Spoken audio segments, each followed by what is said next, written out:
¿Usted en alguna ocasión ha leído algunos de los profetas menores?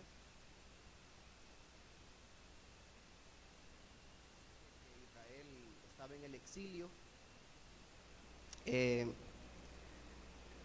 Comprenderá muy bien estos cantos. El pueblo de Israel había pasado 70 años sin adorar a Dios en un templo. Y cuando regresan posexílicamente, cuando regresan después de Ciro el persa, encuentran la necesidad de poder reconstruir el templo para restaurar la adoración a Dios. Ellos tenían miedo. Todos los transjordanos y toda la gente de Gaza y de alrededor estaban posesionados de la tierra y estaban en contra de que se construyera el templo y que se adorara a Dios en ese lugar, porque declaraban sus tierras como propias. Y Dios les invita, como el profeta Joel les dice: agarren espada y en la otra mano tomen el azadón, y diga el débil: fuerte soy. Hagan lo que Dios les ha dicho que tienen que hacer. Desde entonces surgió una frase rabínica. Cuando miraban aquellas montañas de escombros del templo, decían: al que tiene fe, todo le es posible, y con la fe podemos mover montañas. Wow. Quiere decir de que la fe nos lleva a hacer la voluntad de Dios. Qué interesante. Diga conmigo: para Dios no hay nada imposible. Qué bueno reflexionar en estos cantos, ¿verdad? Usted le puede decir a la montaña: quítate. En nuestra ciudad hay una montaña de perversión, y una iglesia en acción con la fe en Dios puede hacer grandes cosas. Amén, hermanos. Claro que sí. Y aunque no tenía pensado decir esto, pero creo que se adapta un poco a lo que vamos a hablar esta mañana. Busque conmigo, por favor, el libro de Romanos capítulo 12. Libro de Romanos capítulo 12.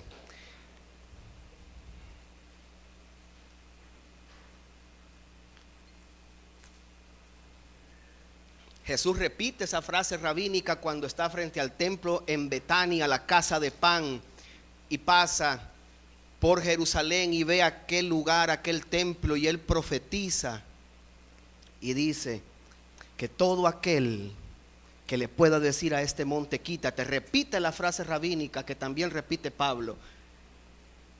Entonces está hablando Jesús de que con él podemos hacer grandes cosas. Vea conmigo Romanos capítulo 12, del versículo 1 al versículo 2. Dice: así que, hermanos, os ruego por las misericordias de Dios que presentéis vuestros cuerpos en sacrificio vivo, santo, agradable a Dios, que es vuestro culto racional. No os conforméis a este siglo, sino transformaos por medio de la renovación de vuestro entendimiento, para que comprobéis cuál sea la buena voluntad de Dios, agradable y perfecta. ¿Cómo es la voluntad de Dios? Amén. ¿Qué le parece? Oramos y digámosle: Dios, háblanos de una forma directa y personal. Padre y buen Dios, te damos gracias porque tú, Señor, estás con nosotros esta mañana. Queremos pedir que tu palabra pueda ministrar nuestras vidas a través de tu Espíritu Santo.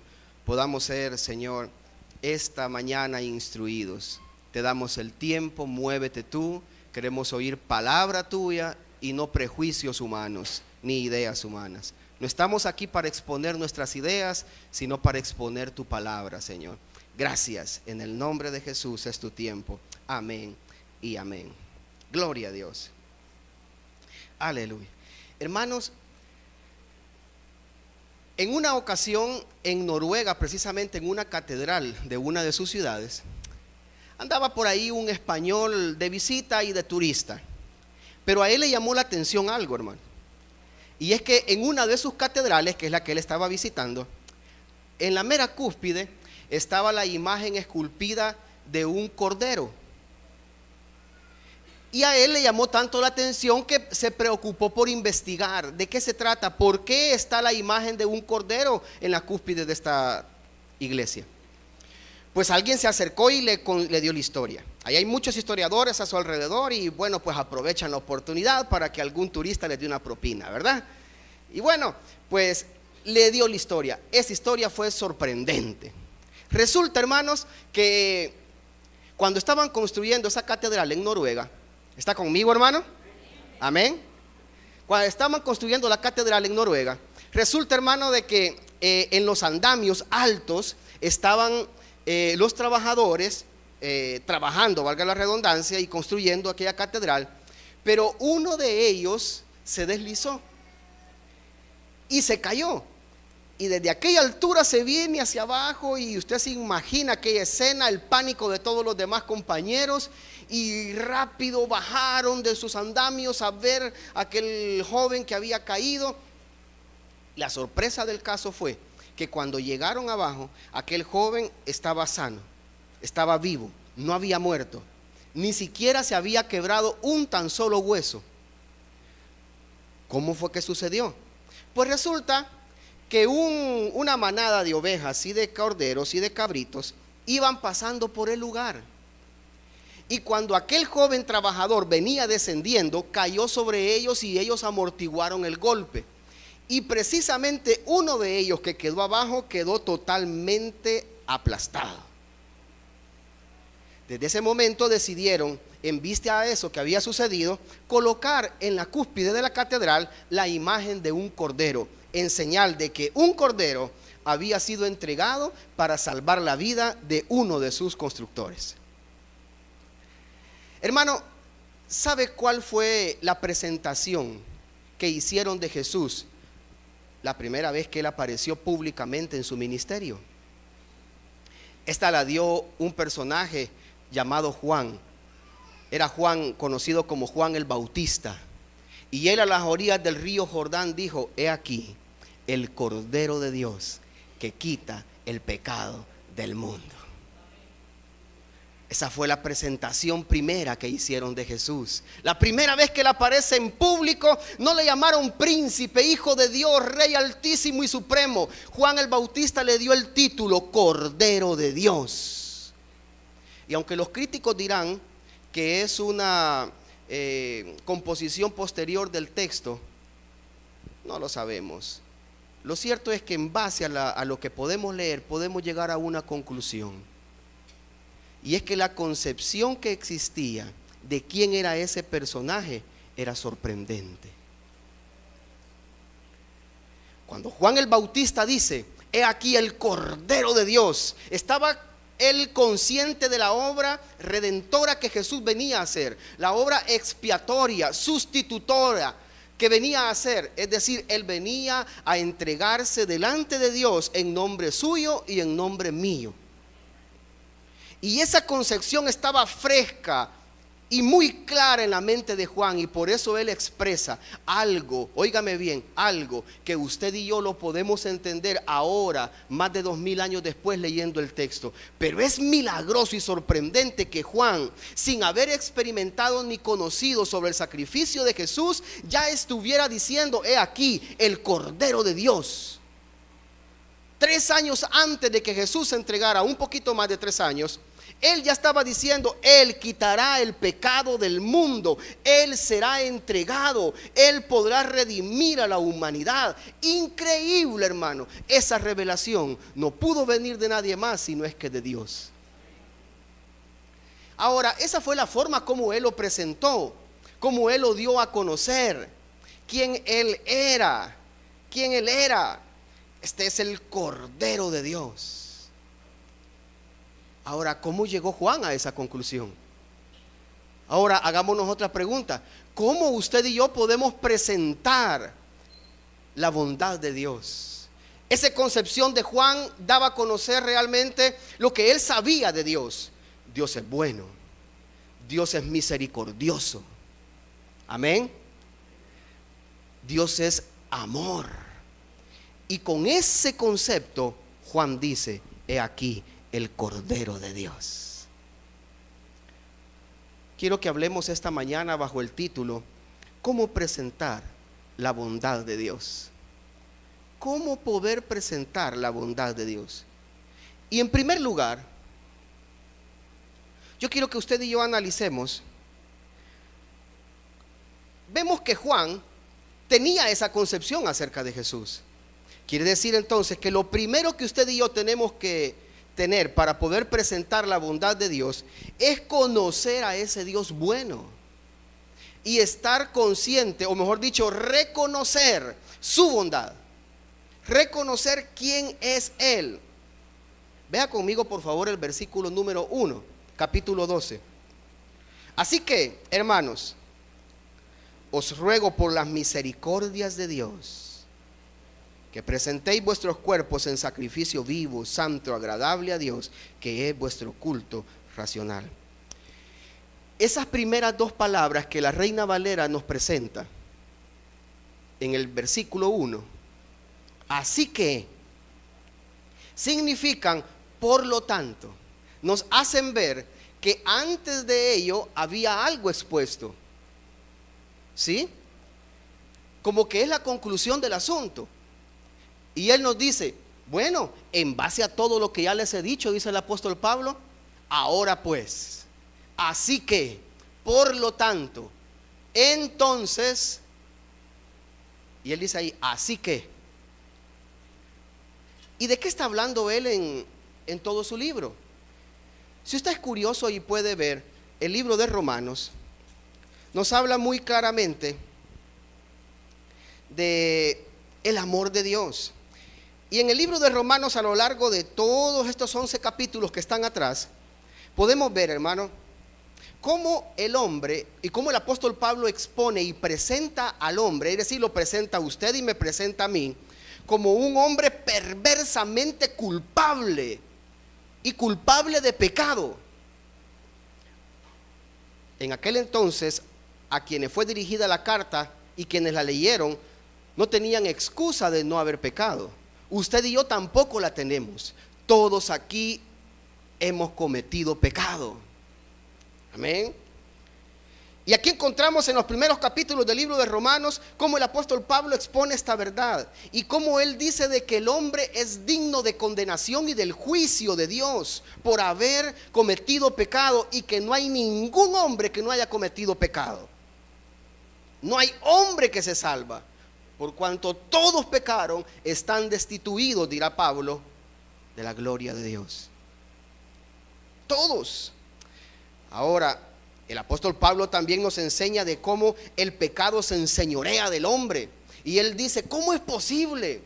Lo que el hombre quiere hacer, eso no lo puede hacer porque el pecado lo domina. Y lo que no quiere hacer, eso es lo que hace. El hombre es miserable. ¿Quién lo podrá librar de un cuerpo de muerte? Dice el apóstol Pablo. El hombre por naturaleza es pecador, es malo. No podemos esperar nada bueno del hombre por su naturaleza sola. Por eso Jeremías dice, maldito el hombre que confía en el hombre. ¿Quién podrá esperar algo bueno? De ninguna manera.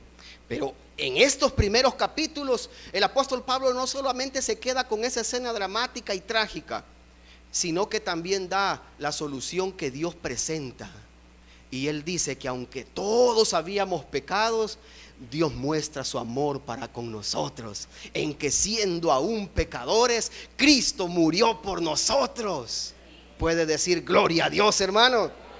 Dios muestra su amor para con nosotros y nos da vida eterna. Por eso continúa diciendo y nos hace ver de que ahora un nuevo espíritu ha nacido en nosotros y ya no nos controlamos por nosotros mismos, sino que el Espíritu de Dios no permite de que seamos condenados, porque su verdad ha venido a nosotros. Gracias a la expiación de aquel cordero, gracias a la obra y entrega de aquel cordero, ahora usted y yo podemos recibir vida, hermanos. Vida. Qué bendición más grande, hermano. Así que ahora cuando leemos, hermano, eso, y leemos que el apóstol Pablo dice, así que, en base a esto que les he dicho, en base a esto, pueden ustedes llegar a una conclusión, señores. ¿Cuál es la conclusión? Dios es bueno. Dios es bueno. ¿Puede decirlo conmigo? Dios es bueno. Claro. Por eso el apóstol Pablo dice, señores, así que está entrando el apóstol Pablo a la última parte de su carta. Y esta carta, que se compone de 3 partes, ahora le entra la última y dice, estoy concluyendo, señores. Y podemos deducir, Dios es bueno. Cuando nosotros no merecíamos nada, Él mostró su misericordia. Por eso dice acá el apóstol Pablo, así que, hermanos, os ruego. ¿Por qué? Por las misericordias. La versión lenguaje actual me gusta, porque la versión lenguaje actual dice, así que, o por lo tanto, conscientes de las bondades de Dios. Wow, Dios ha sido bueno con usted y conmigo, hermano. Hablando acerca de la historia de toda la humanidad, podemos llegar a esa conclusión y decir, Dios es bueno. Pero también, hermanos, cuando analizamos nuestra vida misma, podemos llegar a la misma conclusión y decir, Dios ha sido bueno conmigo. Porque tampoco usted y yo tenemos buena historia. Probablemente usted y yo, hermano, aunque nos hayamos criado o educado en una iglesia desde temprana edad, estoy seguro de que tenemos nuestra historia y tenemos cosas que no queremos exponer porque nos dan vergüenza. Gloria a Dios que ya nos hemos arrepentido y su misericordia se ha hecho manifiesta a través de su gracia en nuestra vida. Gloria a Dios por eso. Pero también usted y yo podemos decir, Dios es bueno. Hermano, en mi vida anterior podrá decir alguien, yo perdí esto, eché a perder esto, esta oportunidad no la aproveché, pero ahora Dios me ha restaurado y me ha dado una nueva oportunidad. Veamos hacia atrás. Y la única razón por la cual usted y yo podemos ver atrás es como dice el Salmo número 103. ¿Alguien lo conoce? ¿Qué dice? A ver. Y no olvides ninguno de sus beneficios. Si podemos ver hacia atrás, podemos darnos cuenta cuán beneficioso ha sido Dios con nosotros. Dios ha sido bueno. Aquel que ha conocido la bondad de Dios, hermano, es alguien que no vuelve atrás por nada. Es alguien, hermano, que no se echa para atrás y no anda jugando a ser evangélico, que hoy está y mañana no está, que hoy viene y mañana no viene. Cuando yo escucho a alguien que dice, ay, hermano, es que fíjate que me caí, yo digo, este hermano no ha conocido a Dios, no lo ha conocido.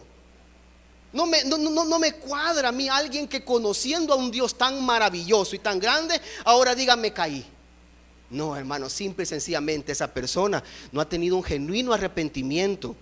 Fingió, creyó tenerlo, pero no ha nacido de nuevo. No ha nacido de nuevo. Aquel que ha conocido a Dios, hermano, esta persona de veras se ha enamorado de Él. Sabe que su vida depende de Él. Sabe que no puede vivir sin Él. Y aunque comete errores en algún momento, porque no somos perfectos, ¿verdad? Aunque quizás en algún momento cometamos algún error y a usted se le salió, no tuvo que haberlo dicho, pero lo dijo. No tuvo que haberlo hecho, pero lo hizo. Está bien, pero el Espíritu Santo no permite que ese pecado se enseñoree de usted. Y usted inmediatamente viene delante de Dios, de pie, de rodillas, acostado, no sé, boca abajo, como sea. Pero usted le dice al Señor, perdóname, Señor. Y el pecado no se enseñorea de usted. Entonces, no puedo creer yo en alguien que diga, me caí. No, hermano, usted nunca se subió. No, nunca se subió. ¿Me entiende? Ahora, este amor, hermano, es el que nos mantiene a usted y a mí. Esta bondad es la que nos mantiene con vida. Esta bondad de Dios y el reconocimiento de ella, hermano, es la que nos hace venir acá todos los domingos, todos los martes, todos los jueves y el día X que fuera. Dios nos hace venir aquí. ¿Por qué? Porque reconocemos quién es Él. Él es bueno, Él es maravilloso. Y el apóstol Pablo, así pues, así que por las grandes misericordias que Dios ha tenido, por lo bueno que Dios ha sido con nosotros, dice el apóstol Pablo, les ruego. ¿Se ha puesto a pensar usted en esa expresión del apóstol Pablo? Les ruego. Y aquí viene la segunda parte de lo que quiero hablar. Esta expresión del apóstol Pablo, les ruego, me hace ver de una necesidad existente en el apóstol Pablo, en los siervos de Dios. No, el apóstol Pablo en este momento, en base a lo que le va a hablar, no está hablando por necesidad propia, sino por una necesidad existente en el siglo presente. Y él les dice, señores, les ruego. ¿Por qué? Este mundo, señores, necesita conocer la bondad de Dios. ¿O no lo cree usted, hermano? Así como nosotros conocimos ese amor infinito del cual nos hemos apegado, ¿verdad? Así también este mundo necesita conocer la bondad de Dios. Por eso el apóstol Pablo dice, señores, les ruego. Hay una necesidad allí. ¿Usted ha visto a alguien rogar, hermano? Es porque algo necesita y esto es urgente. Mira, te lo ruego, por vía tuya, decían, ¿verdad? Por favorcito, hacelo, apúrate. Te lo ruego, no dejes pasar. Así dice el apóstol Pablo. Señores, les ruego. Este mundo necesita de Dios, necesita conocer a Dios. Amén. Necesita. Es un mundo, hermano, que no está agonizando. Es un mundo que está muerto ya. Es un mundo que necesita la vida de Dios. Es un mundo que necesita conocer y experimentar el amor de Dios. Si bien es cierto que por un lado este mundo necesita buenos hombres, buenos empresarios, buenos dirigentes, buenos gobernantes, claro que sí, pero sobre todo ello, este mundo necesita conocer la bondad de Dios. Necesita conocer a Dios. Mire, por eso el apóstol Pablo dice de la siguiente manera. Vea versículo 1 conmigo. Así que, hermanos, os ruego por la misericordia de Dios, en vista de que Dios ha sido bueno con ustedes, les ruego que presentéis vuestros cuerpos en sacrificio vivo, santo, agradable a Dios, y este es su culto. Y esta es su entrega, su siembra. Y esta es su parte en el asunto. ¿Cuál parte? Entregarnos. Y aquí viene la tercera parte de la charla. Cuán importante es presentarnos nosotros mismos a Dios como instrumentos en sus manos. Dios es bueno. Este mundo necesita de Él. Y usted y yo somos los instrumentos que Él quiere utilizar. ¿Está de acuerdo conmigo, hermano? Claro que sí. Un sacrificio, hermano, era una entrega. Todas las religiones en aquel entonces y los dioses pedían sacrificios, pedían entregas. Y en este caso, de una forma simbólica, en base a la obra de Cristo, el pueblo de Israel también presentaba sus sacrificios de una forma diferente. No presentaban sacrificios humanos,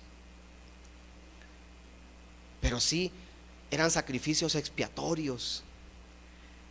Eran dádivas, eran ofrendas, eran regalos a Dios, al templo, en reconocimiento y en necesidad propia. Y presentaban sus sacrificios, eran una entrega, era un consagrar.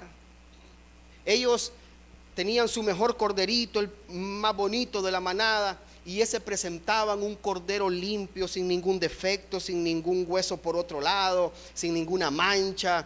No aceptaban corderos pelones, ¿verdad? Eran buenos corderos, buenos corderos. Incluso los que no tenían corderos de esa categoría, de esa calidad, los compraban en el templo, y por eso Jesús se molesta, porque allí hacían negocio por eso, y le da vuelta a las mesas. Pero presentaban corderos sin defecto, y los entregaban, y una vez por caros que los hubiesen comprado o por difícil que les hubiera sido criar a ese cordero, ellos lo presentaban y lo entregaban y se despojaban. ¿Está conmigo, hermano? Se despojaban de ellos, los entregaban y decían: aquí está. Consagrar, ¿qué significa?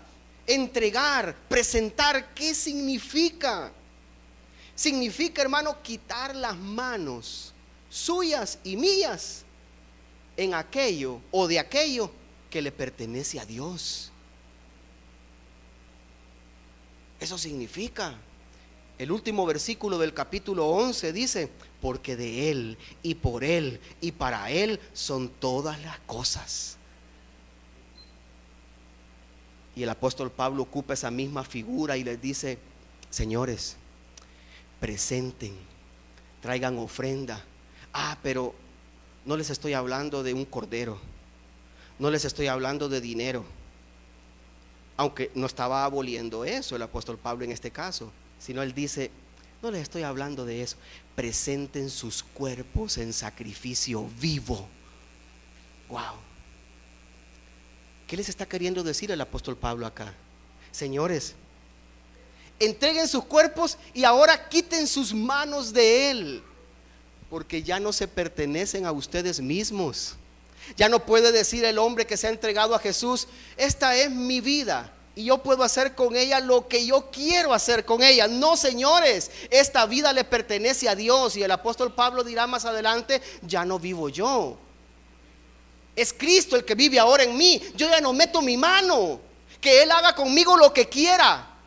Eso es un sacrificio vivo, señores. Entrega,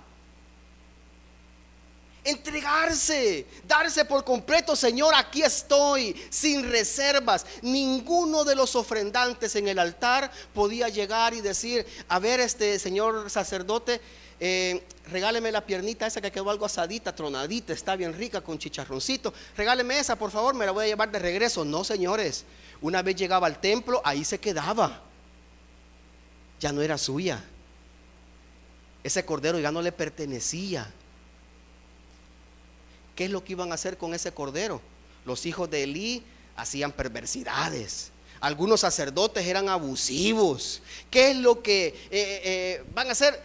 Al ofrendante ya no le interesaba, él cumplía con Dios.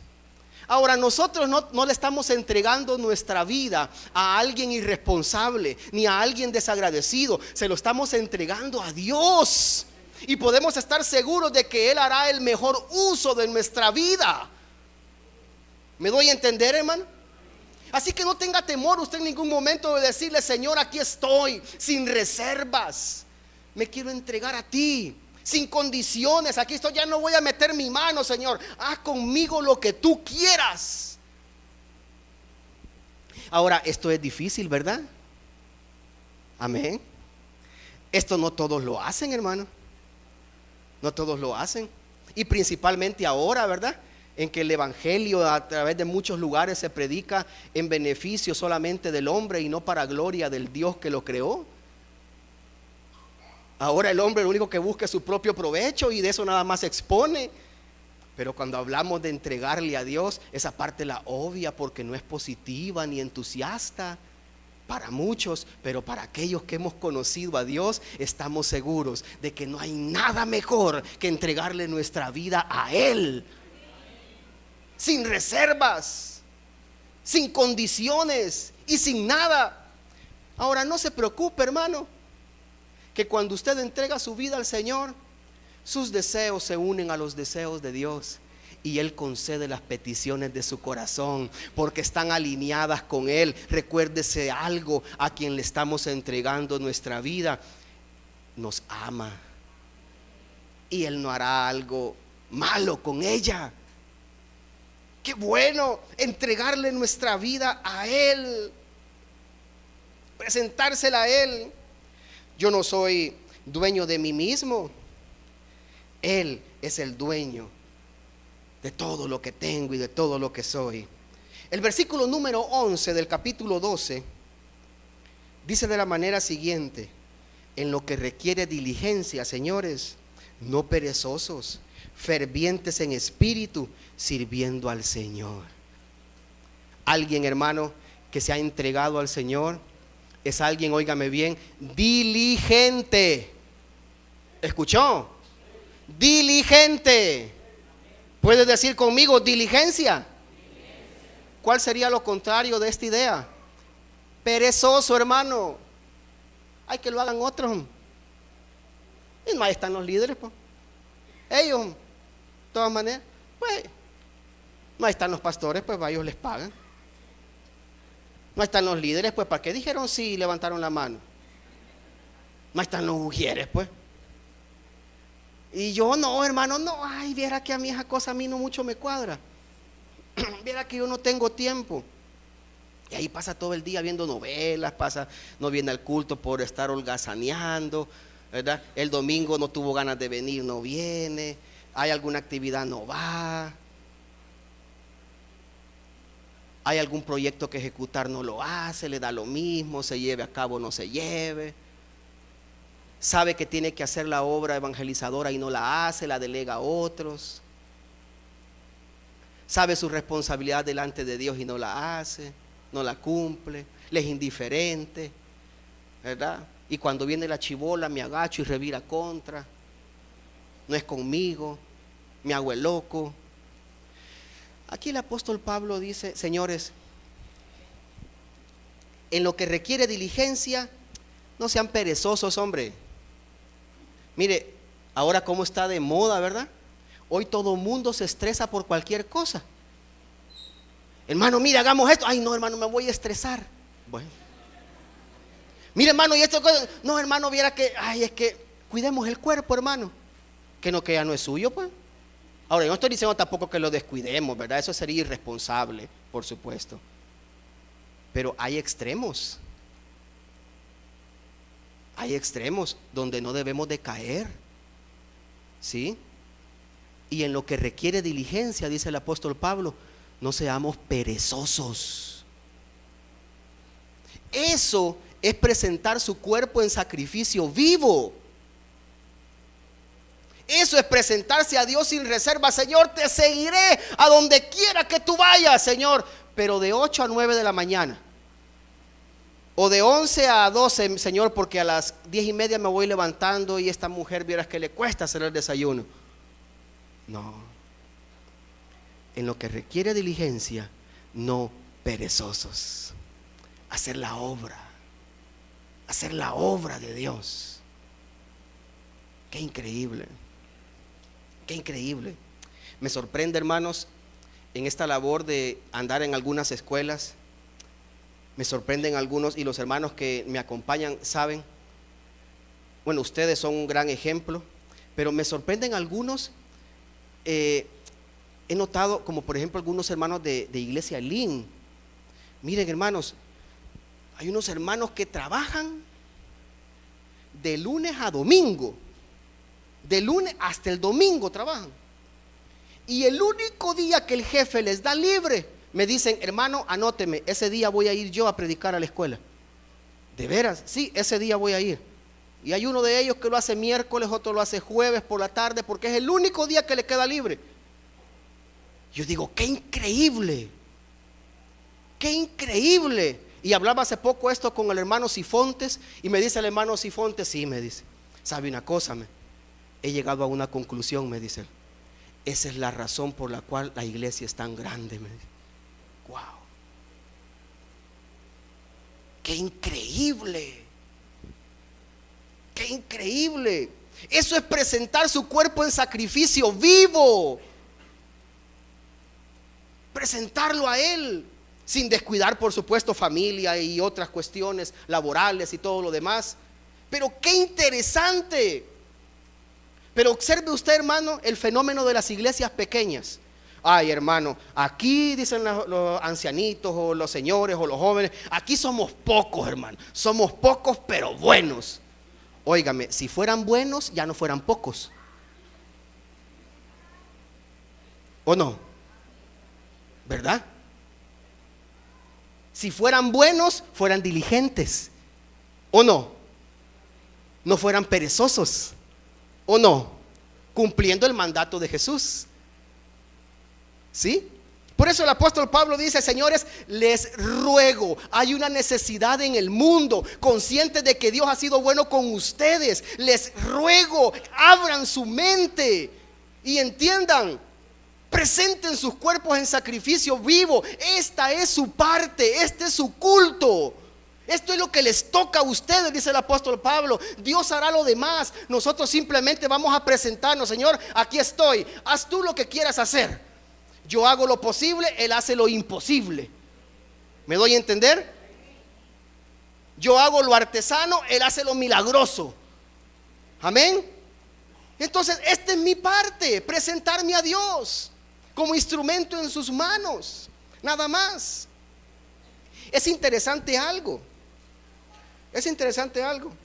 Dice el versículo número 2, vea conmigo, Romanos capítulo 12, versículo 2: no os conforméis a este siglo, sino transformaos por medio de la renovación de vuestro entendimiento, para que comprobéis cuál sea la buena voluntad de Dios, agradable y perfecta. Hermanos, aquí viene la otra parte del mensaje. Hermanos, sinceramente, Dios sacará lo mejor de nosotros.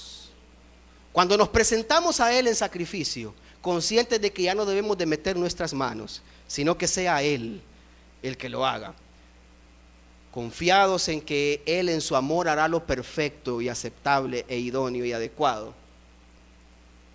Conscientes de eso, cuando nos entregamos a Él, podemos estar seguros de que Dios hará que de nosotros salga lo mejor.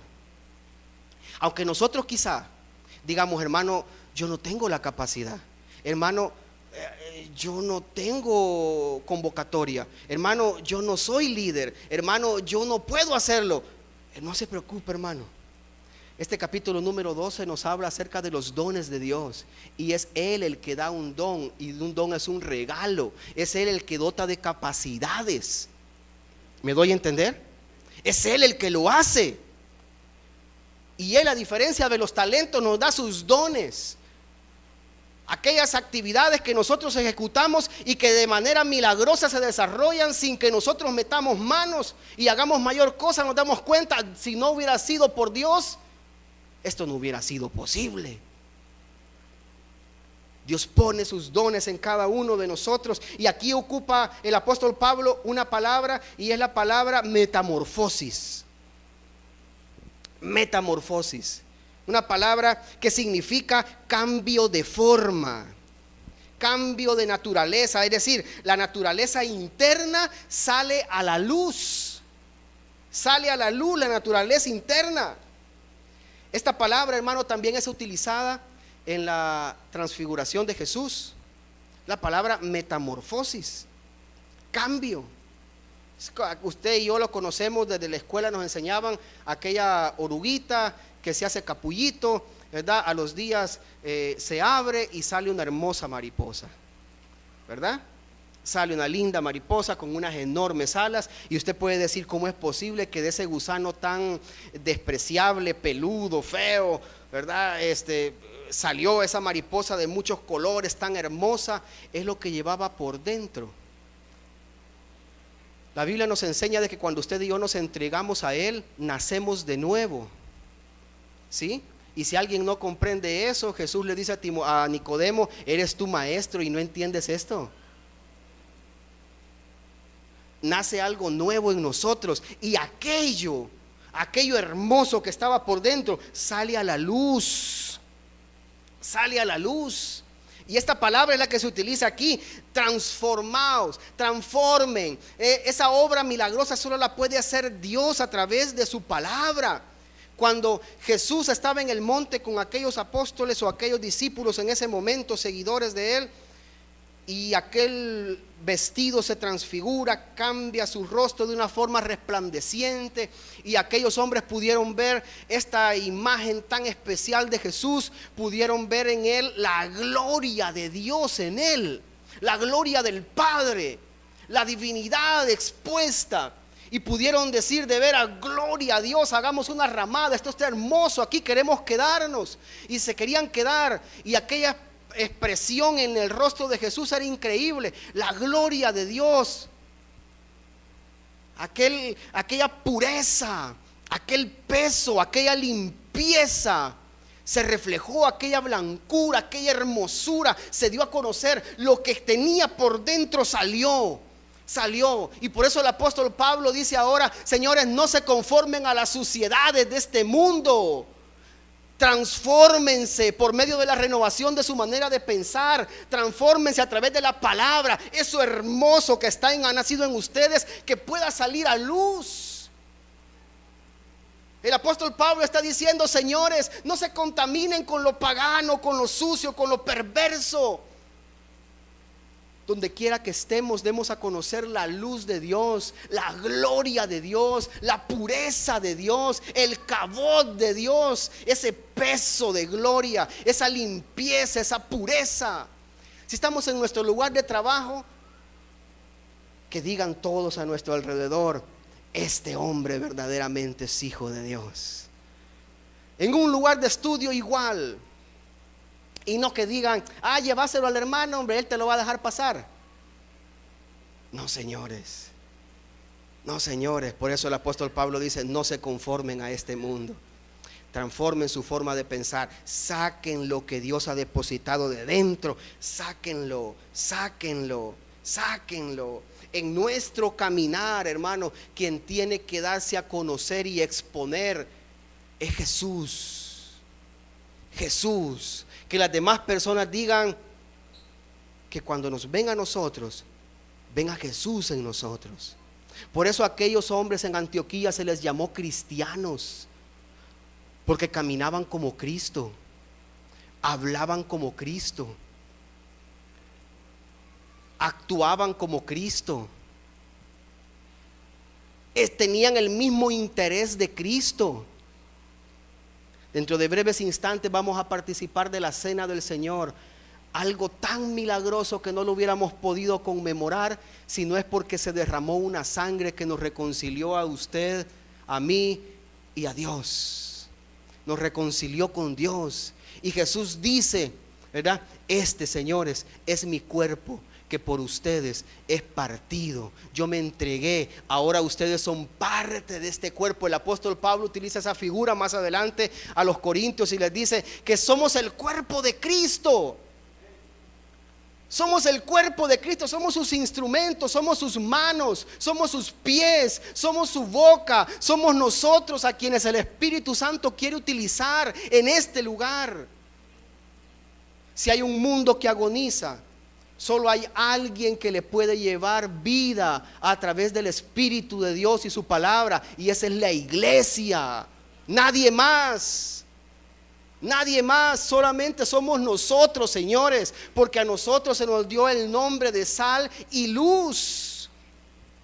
El apóstol Pablo les dice, señores, en este pasaje, y si usted puede leer todo el capítulo, se dará cuenta, y los capítulos restantes, y principalmente en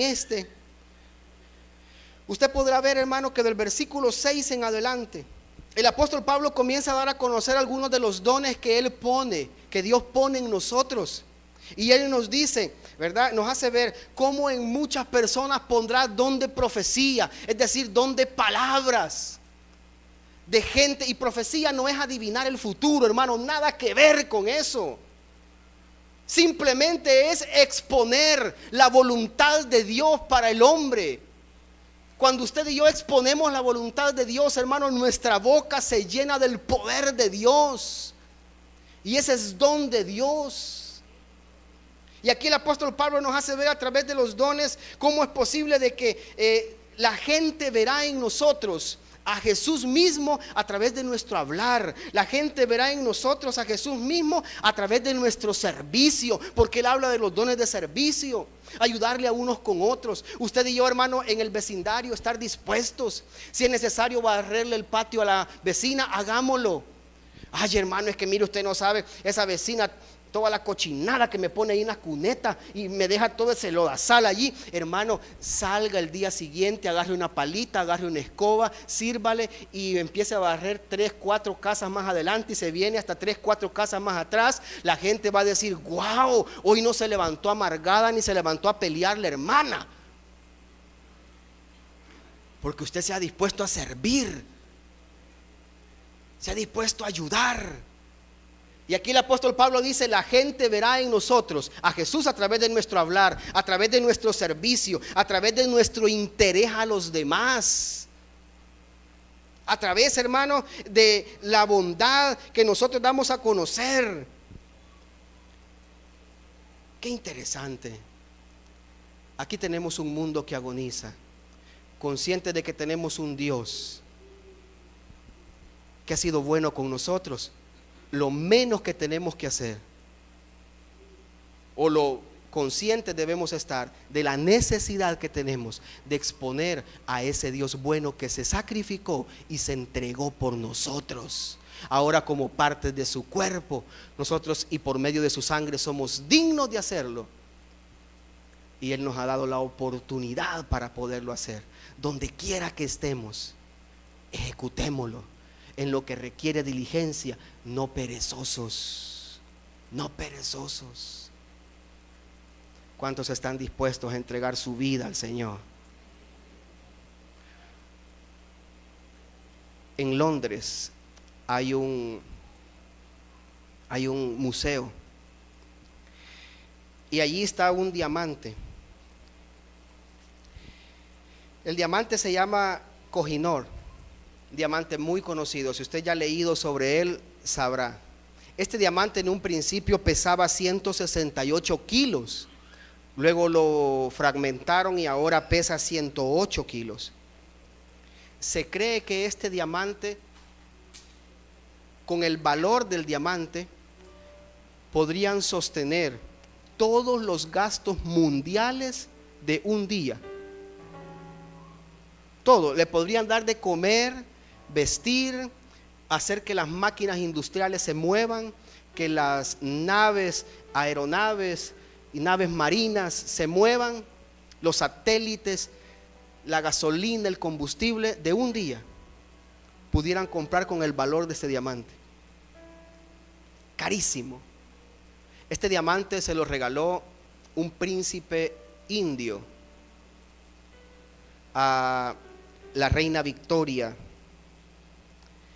y en Inglaterra, y se lo regaló cuando era un joven, casi un niño.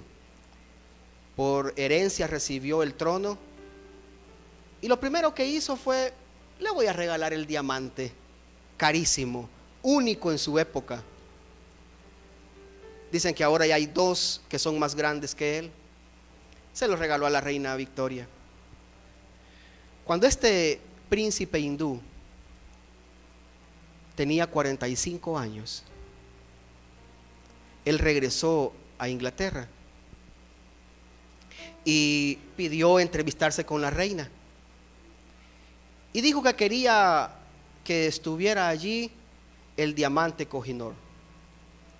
Y todos dijeron: se lo va a pedir ahora, se lo va a pedir de regreso, el príncipe indio se lo va a pedir. Y bueno, y la reina dijo: tráiganlo. Al final de todo, pues él me lo dio, tráiganlo. Y lo trajeron, y él dijo: quiero verlo. Y lo vio y dijo: pónganlo en mi mano. Y lo sacaron de aquella cámara de vidrio y lo pusieron en sus manos. Con ambas manos lo tomó y lo vio por un buen tiempo.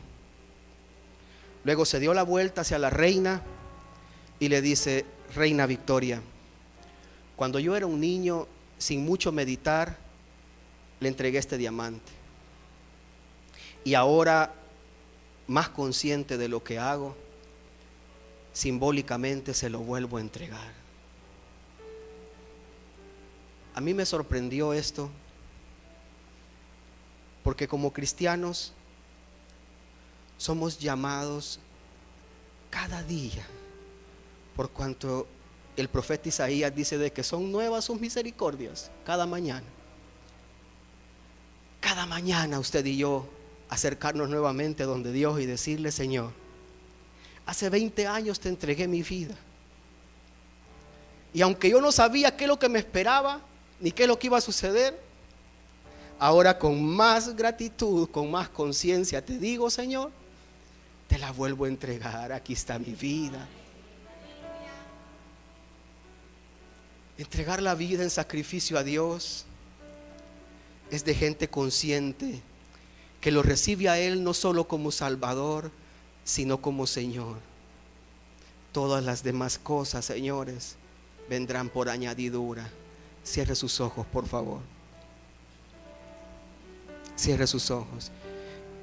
Y mientras mis hermanos diáconos pasan, yo quiero hacer un llamado esta mañana. Si hay alguien esta mañana que quiere recibir a Jesús, ahora es un buen momento. Y quiero hacer la invitación a usted que nos ve a través del internet. Siempre lo hacemos al final de cada meditación. ¿Por qué? Porque estamos conscientes de la necesidad que tiene de parte de Dios.